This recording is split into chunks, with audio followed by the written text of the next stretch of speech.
Dokter, selamatkan anak saya, dokter. Berapapun akan saya bayar. 6 bulan lamanya, seorang wanita cantik asal Tiongkok terbaring koma tanpa harapan hidup. Segala cara telah dilakukan, dokter terbaik, peralatan tercanggih, hingga doa dari seluruh keluarga. Namun tak ada keajaiban yang datang. Sampai akhirnya, seorang buruh pabrik sederhana dari Indonesia dipanggil ke rumah sakit itu. Bukan dokter, bukan tabib terkenal, hanya seorang pekerja biasa bernama Nandar. Lelaki yang konon memiliki sentuhan misterius dan doa yang tak dapat dijelaskan dengan logika. Ketika tangan Nandar menyentuh tubuh wanita itu, sesuatu yang mustahil terjadi. Para dokter panik, keluarga tak percaya. Namun dalam 10 hari, wanita yang koma berbulan-bulan itu mulai membuka matanya perlahan. Siapa sebenarnya Nandar? Dari mana datangnya kekuatan aneh itu? Inilah kisah nyata yang akan membuat hatimu bergetar. Kisah tentang keikhlasan, mujizat, dan cinta yang melampaui logika manusia. Jangan di-skip, karena di akhir cerita ini kau akan tahu bahwa keajaiban hanya datang pada hati yang benar-benar tulus. Selamat datang di Cerita Cinta, tempat di mana kisah nyata dan misteri kehidupan berpadu menjadi satu. Simak baik-baik, karena kisah ini bukan sekadar cerita biasa. Langit sore di kota Ningbo, Tiongkok, tampak gelap dan berat. Asap dari cerobong pabrik plastik milik keluarga Jiang Wei mengepul ke udara, menutupi mentari senja. Di dalam gedung pabrik yang luas dan berisik itu, suara mesin bergemuruh tanpa henti, seakan menjadi irama hidup bagi para pekerja yang berjuang demi sesuap nasi. Di antara deretan pekerja asing yang sibuk, ada seorang pemuda asal Bogor, Jawa Barat, bernama Nandar. Wajahnya sederhana, kulitnya sawo matang, tubuhnya kekar karena kerja keras. Sudah 3 tahun ia bekerja sebagai buruh di pabrik plastik tersebut. Ia dikenal pendiam, rajin, dan tak banyak bicara. Namun para pekerja lain tahu ada sesuatu yang berbeda dari Nandar. Tatapannya teduh, dan di balik ketenangannya tersimpan aura misterius yang sulit dijelaskan. Hari itu, saat jam kerja hampir usai, seorang mandor datang tergesa-gesa. "Nandar, bos besar memanggilmu ke ruangannya." Sekarang Nandar terkejut. Ia tak pernah sekalipun dipanggil langsung oleh Tuan Jiang Wei, pemilik perusahaan sekaligus salah satu pengusaha plastik terbesar di provinsi itu. Tanpa banyak tanya, ia segera membersihkan tangannya dari sisa minyak mesin, lalu berjalan menuju gedung utama pabrik. Ruang kerja Tuan Jiang megah dan beraroma teh melati. Di balik jendela besar, tampak siluet seorang lelaki tua berjas hitam berdiri menatap langit senja. Rambutnya telah memutih sebagian, namun sorot matanya masih tajam dan penuh wibawa.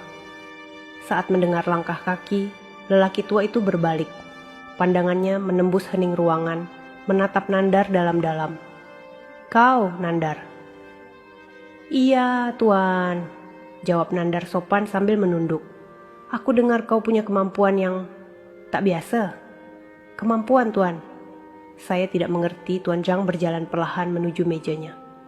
Ia mengambil sebuah bingkai foto dari sudut meja kayu mahoni itu. Dalam foto tersebut, tampak seorang wanita muda berwajah cantik, rambut hitam panjang tergerai, mengenakan pakaian satin merah khas pasien rumah sakit.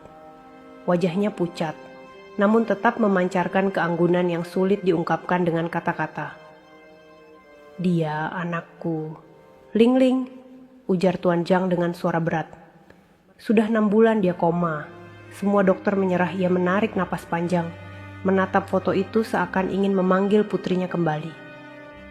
"Tapi aku dengar dari beberapa pekerjaku, kau pernah menyembuhkan orang dengan cara yang tak masuk akal." Nandar menelan ludah. Ia tak pernah membicarakan hal itu kepada siapapun, tapi mungkin desas-desus telah menyebar.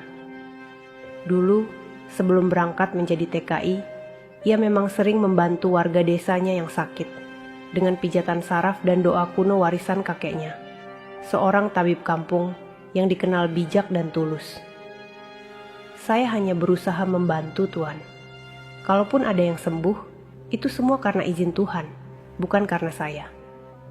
Tuan Zhang menatapnya dengan mata berkaca-kaca. Aku sudah mencoba segalanya, dokter dari Beijing, Hong Kong, bahkan luar negeri. Tak ada satupun yang berhasil. Tapi aku percaya, kadang Tuhan mengirim penolong dari tempat yang paling tak terduga. Nandar terdiam. Ia bisa merasakan kesedihan ayah itu meresap ke dalam hatinya. Bayangan wajah kakeknya muncul di benaknya, dengan suara lembut yang dulu sering ia dengar. Kalau kau bisa menolong, tolonglah. Kesembuhan bukan urusanmu, tapi niat baikmu bisa membuka jalan bagi mukjizat. Saya tidak bisa menjanjikan apapun Tuan, ucap Nandar pelan. Tapi kalau Anda mengizinkan, saya akan mencoba. Air mata menetes di pipi Tuan Zhang. Ia menunduk hormat pada Nandar. Sesuatu yang tak pernah dilakukan seorang pengusaha besar kepada buruhnya. Terima kasih Nandar, aku akan siapkan semuanya. Malam ini juga kau ikut denganku ke rumah sakit. Malam perlahan turun di kota Ningbo. Gerimis membasahi jalanan, menciptakan pantulan lampu kota yang berkilau di permukaan aspal basah. Sebuah mobil hitam mewah berhenti di depan rumah sakit besar. Dari dalamnya, Nandar turun dengan jaket abu-abu sederhana. Wajahnya tenang, tapi matanya menyiratkan sesuatu. Seolah ia tahu, malam itu bukan malam biasa. Di sampingnya, Tuan Zhang berjalan cepat, menembus lorong rumah sakit yang sunyi dan beraroma antiseptik. Mereka langsung menuju ruang perawatan VIP di lantai paling atas. Ketika pintu kamar terbuka, aroma obat langsung menyergap. Di tengah ruangan putih yang hening, terbaringlah Ling Ling, wanita berusia 30 tahun, dengan rambut hitam panjang terurai di atas bantal. Wajahnya cantik namun pucat, tubuhnya lemah, dikelilingi berbagai alat medis yang bekerja tanpa henti. Suara mesin monitor jantung terdengar pelan dan teratur. Bip, bip, bip. Nandar berdiri kaku. Belum pernah seumur hidup ia melihat seseorang dalam kondisi sekritis itu. Ada rasa iba yang dalam menyelusup di dadanya. Tuan Zhang mendekat, mengelus lembut rambut anaknya. Setiap hari aku berbicara padanya, ujarnya lirih. Tapi dia tak pernah menjawab. Aku merasa waktu kami tak lama lagi. Ia menoleh pada Nandar, matanya bergetar menahan harap. Aku tidak peduli apapun yang dikatakan dokter. Aku ingin kau mencoba. Mulai malam ini, lakukan apapun yang menurutmu perlu. Aku akan menanggung semua risikonya. Nandar menatap wajah Ling Ling dengan pandangan lembut dan tenang. Dalam dadanya, doa lama bergetar. Doa yang diwariskan kakeknya sejak kecil. Ia menutup mata sejenak, menunduk dan berucap pelan. Saya akan mencoba Tuan. Tapi yang berkuasa menyembuhkan hanyalah Dia yang di atas. Tuan Zhang menunduk dalam. Suaranya bergetar. Aku tahu, aku hanya butuh harapan. Malam itu, untuk pertama kalinya Nandar menatap wajah wanita yang kelak akan mengubah hidupnya selamanya. Dan tanpa disadari siapapun, di dalam kamar putih itu, sesuatu mulai bergetar halus. Bukan dari mesin medis, melainkan dari takdir yang perlahan bergerak menuju keajaiban besar. Pagi berikutnya, rumah sakit bergema oleh langkah cepat para perawat. Udara ruangan masih dipenuhi bau alkohol medis dan obat-obatan. Di ruang perawatan VIP nomor 9, Tuan Zhang duduk di sisi ranjang putrinya. Sementara Nandar berdiri tak jauh dari sana, menatap monitor jantung yang berdetak pelan namun stabil. Ketika pintu terbuka, masuklah seorang dokter senior dengan jas putih panjang dan kacamata tebal. Dr. Chen, spesialis saraf terbaik di rumah sakit itu. Di belakangnya, 2 perawat dan seorang asisten medis menyusul dengan langkah cepat. Begitu melihat Tuan Zhang bersama seorang pria asing berwajah Asia Tenggara, ekspresi Dr. Chen berubah tegang. Tuan Zhang, apa yang Anda lakukan? Siapa pria ini? Tanyanya dengan nada tak sabar. Tuan Zhang menatapnya dalam, suaranya tenang tapi tegas. Dia. Nandar. Aku memintanya membantu Ling Ling, jawab Tuan Zhang tenang. Membantu? Dengan cara apa? Tanya Dr. Chen tajam. menatap Nandar dari ujung kaki hingga kepala. Apakah dia dokter, tabib, atau sekadar pekerja pabrik yang berpura-pura tahu pengobatan? Suasana ruangan mendadak hening. Hanya terdengar suara mesin monitor jantung yang berdetak pelan. Nandar menunduk sopan. Ia tahu, ia tak memiliki gelar apapun untuk dibanggakan. Hanya keyakinan dan niat tulus yang ia bawa. Namun Tonjang berdiri tegak, suaranya tegas namun lembut. Aku tahu kau tidak setuju, Dr. Chen. Tapi aku sudah mencoba semua cara. Sekarang, aku hanya ingin mencoba satu cara lagi. Cara yang mungkin tak bisa dijelaskan oleh ilmu medis. Dr. Chen memutar matanya, menahan amarah yang mulai mendidih. Ini berbahaya, pasien dalam kondisi koma dengan kerusakan sumsum tulang belakang. Satu sentuhan salah bisa menghentikan napasnya selamanya. Tuan Zhang menatapnya, matanya berair namun mantap. Aku sudah menandatangani semua surat risiko. Aku yang akan bertanggung jawab penuh. Dr. Chen menghela napas panjang, lalu berkata dengan nada setengah menyerah, "Baiklah, tapi jangan salahkan kami jika terjadi sesuatu. Kami akan tetap memantau dari luar ruangan malam perlahan, turun di atas kota Ningbo. Lampu-lampu rumah sakit memantulkan cahaya lembut di lantai marmer yang dingin. Di ruang perawatan Lingling, peralatan medis terus berdetak stabil, sementara bayangan Nandar bergerak pelan di bawah cahaya lampu putih. Di meja kecil, tampak semangkuk minyak herbal yang ia bawa dari pabrik, campuran minyak kelapa dan daun bidara, ramuan sederhana yang pernah dia pelajari dari sang kakek di Bogor. Nandar menatap wajah Lingling. Wajah itu pucat seperti salju, namun tetap memancarkan ketenangan yang sulit dijelaskan. Rambut hitam panjangnya terurai rapi di atas bantal, kontras dengan pakaian satin merah yang dikenakannya. Ia menarik napas panjang, lalu mengusap kedua tangannya. Dalam hati, ia berbisik dalam bahasa Sunda. Ya Allah, sing kuasa, sing nyembuhkan. Hambangan saukur perantara. Ya Allah, Engkau yang berkuasa, Engkau yang menyembuhkan. Hamba hanya perantara. Dengan penuh kelembutan, ia mulai menyentuh bagian leher Lingling, lalu turun perlahan ke bahu dan punggung. Gerakannya pelan dan berirama, seolah mengikuti alunan napas yang hampir tak terdengar dari tubuh itu. Jari-jarinya menekan titik-titik tertentu di sepanjang tulang belakang. Titik-titik yang dulu disebut kakeknya sebagai urat hidup, tempat seluruh saraf bertemu dengan jiwa.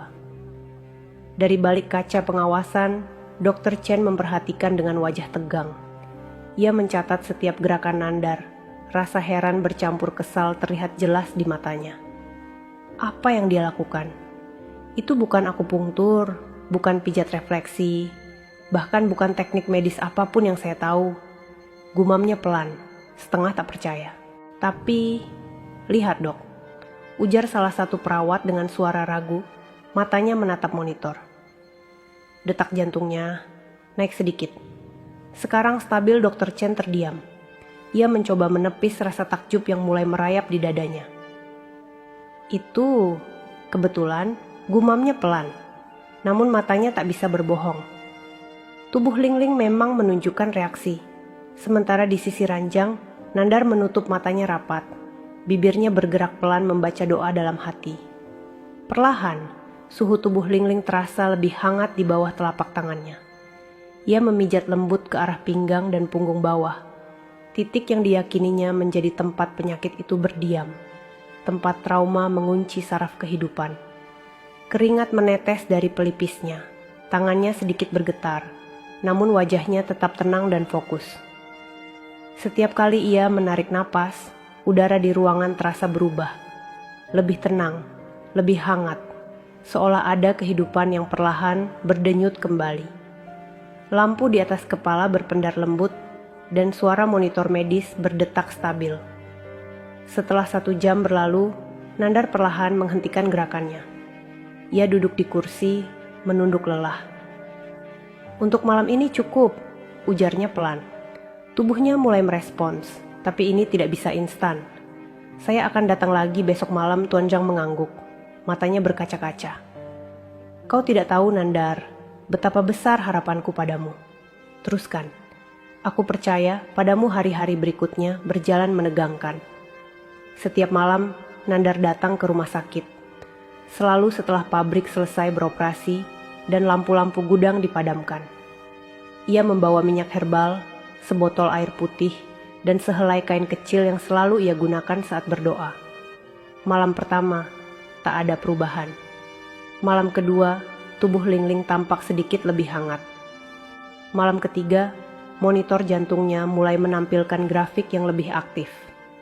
Dan pada malam keempat, jari-jari tangan wanita itu bergerak samar. Para perawat saling berbisik di luar ruangan. Apa mungkin dia benar-benar punya kemampuan? Aku tidak tahu, tapi ini ajaib. Bahkan para dokter pun tak bisa menjelaskan. Dokter Chen, yang semula menentang keras, kini hanya bisa berdiri di ruang observasi, menatap monitor yang menampilkan tanda-tanda kehidupan baru dari pasien yang selama berbulan-bulan tak pernah bereaksi. Secara medis, hal ini tak masuk akal. Namun, entah bagaimana, Nandar membuat sesuatu berubah. Sementara itu, setiap malam Tuan Zhang menunggu di kursi di depan kamar. Kadang ia tertidur sambil menggenggam tasbih kayu kecil, pemberian mendiang istrinya. Setiap kali Nandar keluar dari ruangan, ia selalu bertanya dengan suara penuh harap. "Bagaimana, Nandar?" "Ada perubahan kecil, Tuan," jawab Nandar lembut. "Tapi saya belum berani bicara banyak. Kita lihat beberapa hari lagi." Lalu Nandar berjalan pulang ke asrama pabrik dengan langkah pelan. Jalanan kota Ningbo sunyi, diselimuti kabut malam. Ia menatap langit yang buram oleh awan dan berbisik lirih. "Tolong aku ya Allah. Aku tak ingin mengecewakan orang tua itu." Malam ketujuh. Udara malam itu terasa berbeda. Aroma obat bercampur dengan wangi herbal yang kian pekat memenuhi ruangan. Ketika Nandar mulai menyentuh tulang belakang Lingling, ia merasakan getaran halus di bawah kulit gadis itu. Seperti ada sesuatu yang mulai bangkit dari tidur panjangnya.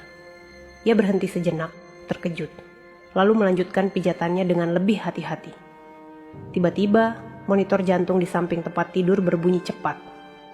Bip, bip, bip. Tuan Zhang berlari masuk ke dalam ruangan. "Kenapa? Ada apa ini?" serunya panik. "Tenang, Tuan Zhang," ujar Nandar cepat, tetap fokus. Tubuhnya sedang memberi respon. Ini tanda yang baik. Beberapa detik kemudian, Dr. Chen datang tergesa-gesa. Ia menatap layar monitor, lalu menoleh ke arah Nandar dengan wajah yang kini tak lagi angkuh, melainkan penuh keterkejutan. "Apa yang kau lakukan padanya, anak muda?" tanyanya pelan. Nandar menatapnya tenang. "Saya hanya memijat saraf yang terkunci, Dok. Sisanya, biar Tuhan yang bekerja." Suasana kamar seketika berubah hangat. Di luar jendela, salju mulai turun perlahan, menempel di kaca dan memantulkan cahaya lampu rumah sakit. Dalam diam, sesuatu yang ajaib sedang tumbuh di ruang itu. Harapan yang mulai hidup kembali setelah 6 bulan mati rasa. Dan di malam ke-10 nanti, sebuah keajaiban besar benar-benar akan terjadi. Malam ke-8 salju turun lebih deras dari malam sebelumnya. Langit di atas kota Ningbo tampak kelabu. Namun di dalam ruangan nomor 9 rumah sakit itu, ada kehangatan yang tak bisa dijelaskan. Di sisi tempat tidur, Nandar duduk dengan mata terpejam. Bibirnya bergetar lembut, melafalkan doa dalam bahasa yang bahkan perawat-perawat Tiongkok tak mengerti.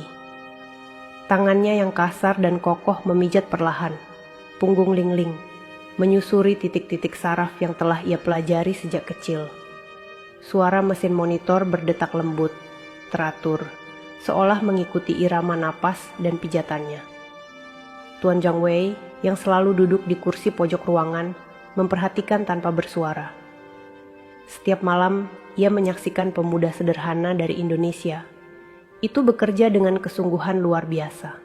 Tidak ada kesombongan, tidak ada pamrih, hanya keikhlasan yang terpancar dari mata dan gerak tubuhnya. "Kau tidak pernah lelah, Nandar?" tanya Tuan Zhang lirih malam itu. Nandar tersenyum tenang. "Lelah itu biasa, Tuan, Tapi kalau berhenti berharap, itu baru penyakit yang sebenarnya. Dr. Chen yang kini mulai melunak, diam-diam sering ikut mengamati dari balik kaca. Ia tak lagi menentang, justru kini ia mencatat setiap perubahan kecil yang terjadi. Ini bukan kebetulan, bisiknya kepada asistennya. Ada sesuatu yang tak bisa dijelaskan oleh sains di sini. Hari ke-9 pagi itu, cahaya matahari pertama kali menembus tirai jendela kamar Lingling. Nandar baru saja selesai berdoa. Ia berdiri perlahan, lalu membuka tirai, membiarkan sinar hangat menyentuh wajah pucat gadis yang selama ini tak bergerak sedikit pun. Saat itulah sesuatu terjadi. Jari tangan Lingling bergerak, hanya sedikit, seperti refleks halus. Namun cukup membuat Tuan Zhang yang duduk di kursi langsung berdiri dengan mata membulat. "Kau lihat itu?" Tangannya bergerak, serunya dengan suara gemetar. Nandar menatap layar monitor, lalu kembali memandang tubuh Lingling. Ia menarik napas panjang, matanya berkaca-kaca. "Alhamdulillah," ucapnya pelan. Malam ke-10 tubuh Lingling mulai memberi respon. Detak jantungnya lebih kuat dari sebelumnya. "Ini pertanda baik," ujar Nandar perlahan. Air mata menetes di pipi Tuan Zhang. Dengan tangan gemetar, ia menggenggam jari putrinya dan berbisik lembut. "Nak, ayah di sini. Kau dengar suara ayah?" Tak ada jawaban. Namun gerakan kecil di jemari itu sudah cukup membuat hatinya bergetar. Isyarat halus bahwa jiwa yang lama tertidur kini mulai mengetuk pintu kehidupan. Malam ke-10 tiba. Udara di rumah sakit terasa aneh, bukan dingin seperti biasanya, tapi hangat, tenang, dan lembut. Langit di luar jendela gelap, namun dari balik awan, cahaya bulan memancar samar, seolah ikut menyaksikan sesuatu yang akan terjadi. Nandar melangkah mantap ke dalam kamar, membawa kain kecil yang selalu ia gunakan setiap kali berdoa. Entah mengapa, hatinya yakin malam ini akan berbeda. Ia meletakkan telapak tangannya di dada Lingling, menunduk khusyuk dan mulai berdoa. Bibirnya bergetar, melantunkan ayat-ayat penuh makna yang mengalir lembut di udara. Setiap kata yang keluar terasa seperti membawa ketenangan yang menyelimuti seluruh ruangan. Perawat yang berjaga di luar bahkan mengaku mendengar suara lembut itu, seperti lantunan doa yang bergema dari tempat yang tak terlihat. "Ya Allah, jika ini waktunya, bangunkan dia. Jangan biarkan seorang ayah kehilangan harapan." Tiba-tiba monitor jantung berbunyi cepat. Bip, bip, bip. Nandar terdiam, menatap wajah Lingling yang mulai menunjukkan tanda-tanda kehidupan. Alisnya bergerak pelan, bibirnya bergetar. Salah satu perawat berteriak panik. "Tuan Zhang, cepat ke sini." Tuan Zhang yang baru saja keluar untuk minum teh, segera berlari masuk. Begitu matanya menatap ke arah ranjang, langkahnya terhenti. Wajah Lingling tampak berbeda, matanya perlahan terbuka. Waktu seolah berhenti. Suara mesin, langkah kaki, dan bisikan orang-orang di luar lenyap. Yang terdengar hanya suara lirih dari bibir pucat itu. "Ayah." Sekejap, air mata Tuan Zhang tumpah deras. Ia berlari mendekat dan memeluk putrinya sambil terisak. "Ya Tuhan, anak ayah, kau sudah bangun. Terima kasih, terima kasih." Lingling menatap sekeliling dengan pandangan samar. Matanya lalu berhenti pada sosok pria muda yang berdiri di sisi ranjang. "Nandar." "Kau siapa?" tanyanya lirih. Nandar tersenyum lembut. "Saya Nandar Nona, pekerja di pabrik ayahmu. Tuhan hanya menitipkan sedikit kemampuan lewat saya." Lingling tersenyum samar, masih lemah namun penuh rasa hangat. Aku merasa pernah mendengar suaramu." Nandar menunduk, wajahnya sedikit memerah. "Mungkin karena saya sering berbicara di sisimu saat Nona tertidur." Tepat saat itu, pintu terbuka. Dr. Chen masuk tergesa, matanya membulat tak percaya melihat pemandangan di depannya. Ia menatap layar monitor, lalu pada wajah Lingling yang kini hidup kembali. Suaranya nyaris tak keluar ketika ia berbisik, Ini mustahil. Namun bagi yang berada di ruangan itu malam itu, mereka tahu, bukan keajaiban yang mustahil, melainkan doa dan kasih sayang yang akhirnya didengar oleh langit. Dr. Chen segera memeriksa pupil mata, detak jantung, dan respon motorik Ling Ling. Semua hasilnya normal. Ia menatap layar monitor, lalu menatap wajah Nandar dengan pandangan tak percaya. Ini tak mungkin, gumamnya pelan. Secara medis, koma selama 6 bulan tidak bisa pulih secepat ini. Apa yang kau lakukan padanya? Nandar menunduk, menjawab dengan suara lembut. Saya hanya memijat dan berdoa, Dok. Tapi yang menyembuhkan bukan saya. Hari-hari berikutnya menjadi hari penuh keajaiban. Ling Ling mulai bisa berbicara dengan lancar, kemudian duduk sendiri, dan seminggu setelah itu ia sudah dapat berjalan dengan bantuan alat. Tubuhnya pulih begitu cepat, jauh melampaui segala prediksi medis. Setiap kali Nandar datang menjenguk, senyum Ling Ling selalu merekah seperti bunga musim semi. Mereka berbincang lama tentang masa kecil Nandar di Bogor, tentang kehidupan sederhana di desa, dan tentang makna doa. Ling Ling mendengarkan dengan mata berkilau, seolah setiap kata yang keluar dari bibir Nandar adalah pelajaran berharga tentang kehidupan. Tuan Zhang sering menyaksikan semua itu dari kejauhan. Setiap kali melihat putrinya tertawa kembali, hatinya bergetar haru. Ia tahu, kesembuhan itu bukan hanya mukjizat medis, melainkan mukjizat hati, lahir dari ketulusan seorang buruh yang tidak mengenal pamrih. Suatu sore, ketika Nandar hendak pamit untuk kembali bekerja, Ling Ling memanggilnya dengan suara pelan. Nandar, terima kasih. Kalau bukan karena kamu, mungkin aku sudah tak ada di dunia ini. Jangan bilang begitu, Nona, jawab Nandar lirih. Semua karena Tuhan. Saya hanya menjalankan niat baik, tapi Tuhan memilihmu untuk itu. Sahut Ling Ling, menatapnya dengan mata yang berkilau lembut. Mata mereka bertemu sejenak, singkat namun dalam. Ada sesuatu yang tumbuh perlahan di antara keduanya, sesuatu yang belum mereka pahami, namun terasa hangat dan jujur. Di luar jendela, cahaya senja menembus kaca, memantulkan warna keemasan di wajah mereka berdua. Seakan langit turut bersaksi bahwa malam panjang penuh penderitaan telah berakhir.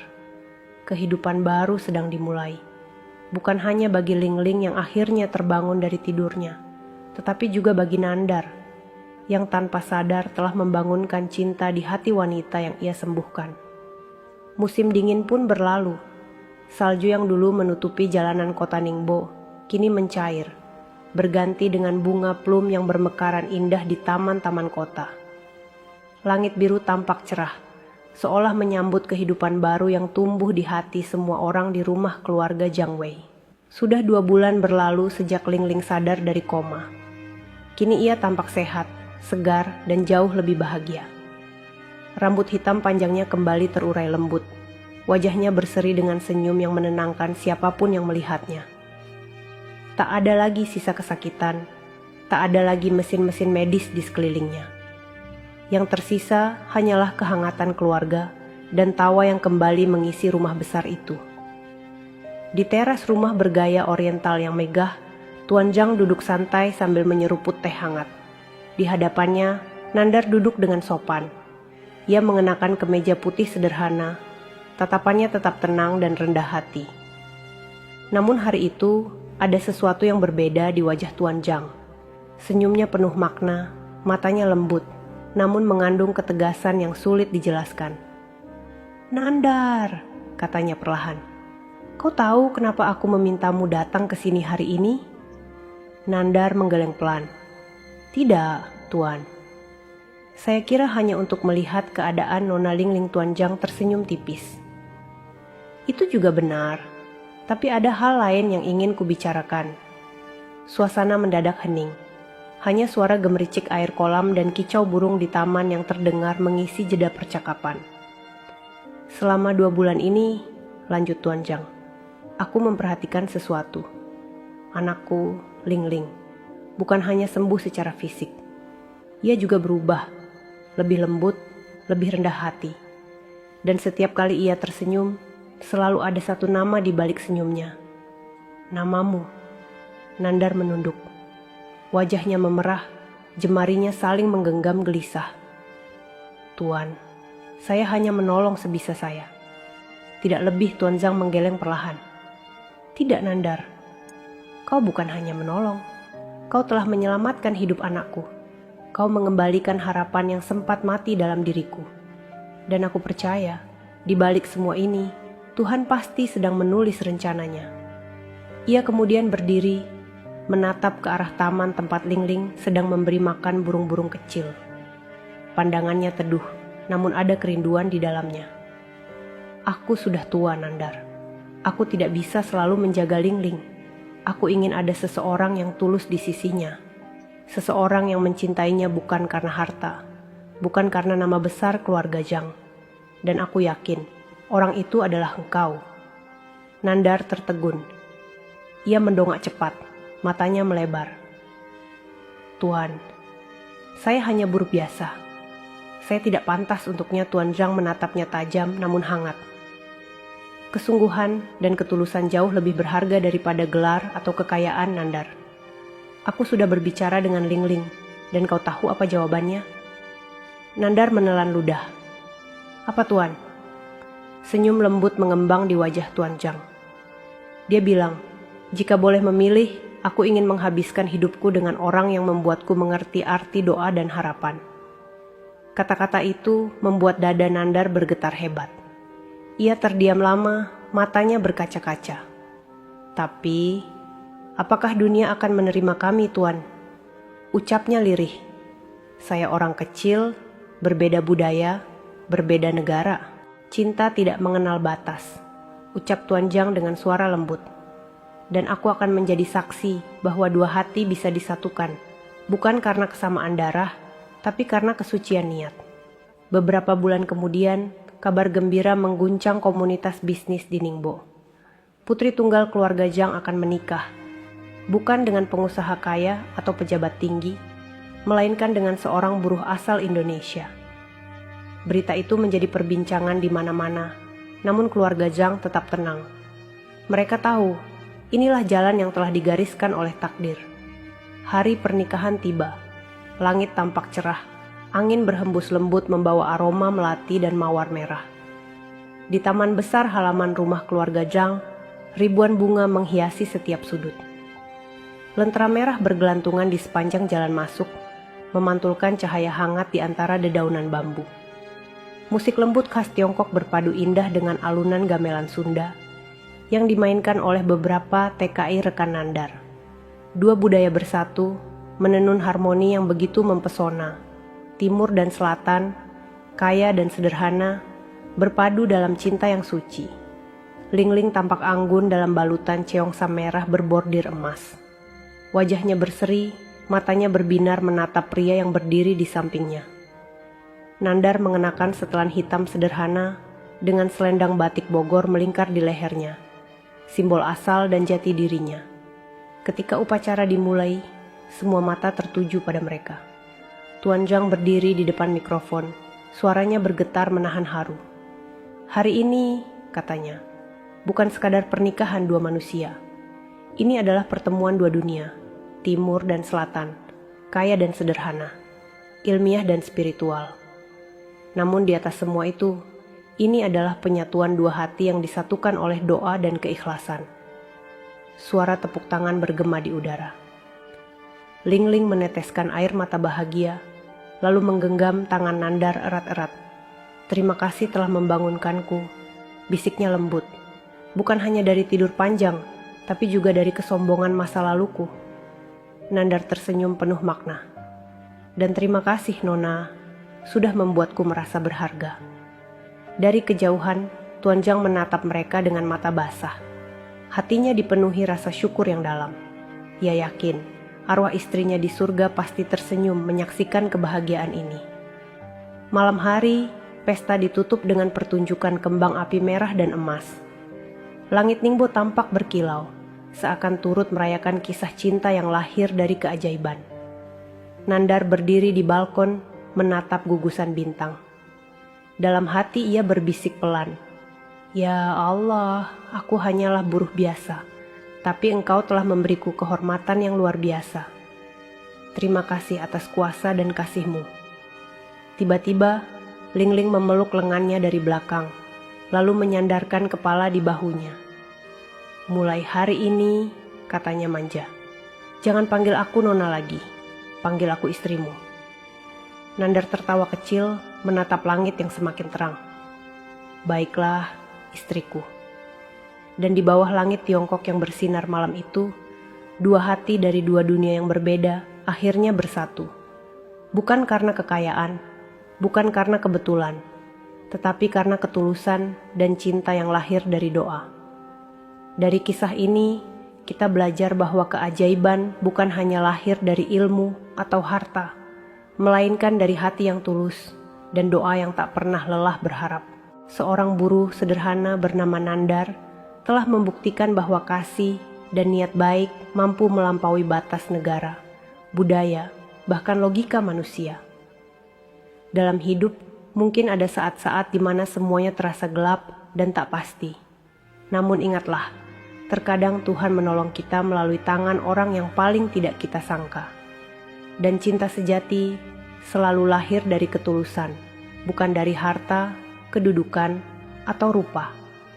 Sahabat cerita cinta, kalau kalian ingin kisah selanjutnya datang dari kota kalian, tulis saja di kolom komentar. Saya dari nama kota, request kisah TKI dari sini. Siapa tahu kisah kalian menjadi inspirasi untuk video berikutnya di cerita cinta. Terima kasih sudah menonton sampai akhir. Jika cerita ini menyentuh hati kalian, jangan lupa tekan tombol ikuti dan tulis di kolom komentar dari kota mana kalian menonton video ini malam ini. Karena dukungan kalianlah yang membuat channel cerita cinta terus semangat menghadirkan kisah-kisah penuh makna setiap harinya. Semoga kalian semua yang menonton video ini selalu diberi kesehatan, rezeki yang berkah, hati yang tenang, dan dijauhkan dari segala kesedihan serta penyakit. Dan semoga setiap niat baik kalian selalu dijawab dengan kebaikan yang berlipat ganda oleh Tuhan Yang Maha Kuasa. Video ini hanyalah sebuah kisah fiktif yang dibuat untuk hiburan sekaligus pelajaran hidup. Apabila ada kesamaan nama, tempat, atau kejadian, itu murni kebetulan semata. Kami mohon maaf yang sebesar-besarnya. Terima kasih sudah menonton. Sampai jumpa di kisah inspiratif berikutnya, hanya di Cerita Cinta.